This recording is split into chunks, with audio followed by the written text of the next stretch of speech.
Hey guys, JoJo here. Today I'm going to be reviewing Prototype.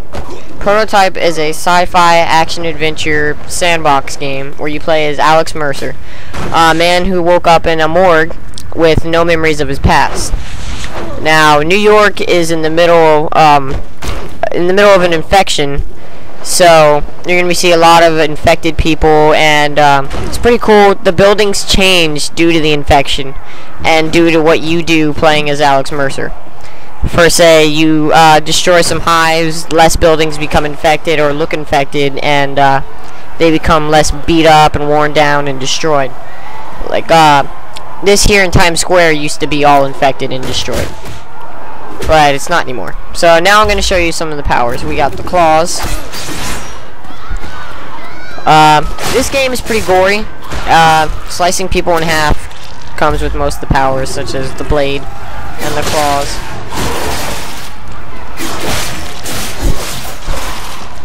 There's also the whip fists, which are very useful for long-range attacks and grabbing people at long range so that you can consume them. And if you have the upgrade, you can get health from consuming. So this combined with the whip fist is a very good combination when it comes to big battles. There's also the muscle mass power, which greatly increases your strength. So you can pick up cars and throw them with more damage, and this is pretty cool. When you beat up people or punch them or kick them or whatever, their entire body explodes into blood and just goes everywhere. It's awesome. And the last power is the hammer fists, which are really useful for taking out tanks and sometimes helicopters, and also for crushing people. Then there's the disguise power, which is good for infiltrating bases and just all around gameplay. You use it for a lot of things. And as I said, the consuming, if you consume someone, if they're not infected, then whoever you consume, you'll become them when you disguise. So if I wanted to run around as a super powered chick, I would just find someone, consume her, and then there we go.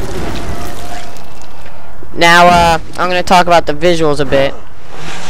The visuals in this game are okay. As you can see, we have some visual powers like this, thermal vision, which I find really useful for collecting landmark tokens, and, well, not tokens, but the landmark collectibles and the hidden hints.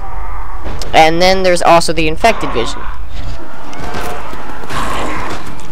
There's also these special moves I forgot to mention, the Devastators, which are kind of like finisher attacks, but more super power-ish. There's the Ground Spike Devastator, which I just showed you. This one, the Critical Pain Devastator. And then my personal favorite, the Tendril Barrage Devastator, because shit just goes flying everywhere. It's awesome.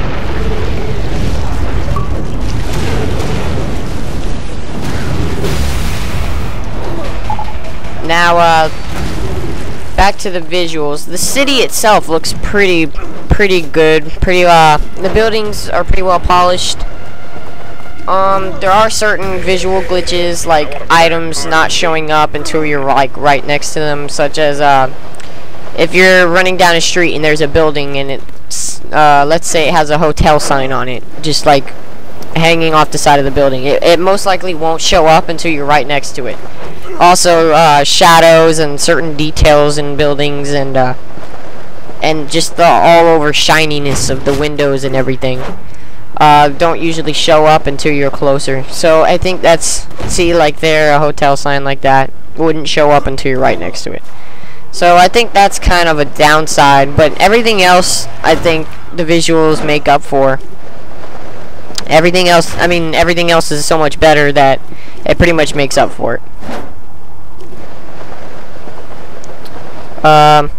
Also, there's certain times where you'll glitch through a building, or you'll be able to see through a building. It's weird, but it happens. Like here, for instance. I'm gonna show you real quick. Because this is a pickupable item, it'll automatically look like this, but this sometimes happens if you're at a building. You'll be able to see through it like that. It's weird. And I think they might be able to fix that if they have a patch or something, which I really hope they do. Maybe some downloadable content. But other than that, the game is pretty well polished, pretty smooth looking. There's a lot of unique stuff, such as buildings being destroyed, like just random events that happen throughout the city, sort of like Grand Theft Auto. Oh look, a landmark collectible. There you go. You guys get something from watching this crappy review. But that's pretty much it for the visuals. So I hope you guys like the review. I'm altogether going to give it a 9.2 because I really think they should be able to fix those visuals. This has been JoJo. Hope you guys enjoyed watching.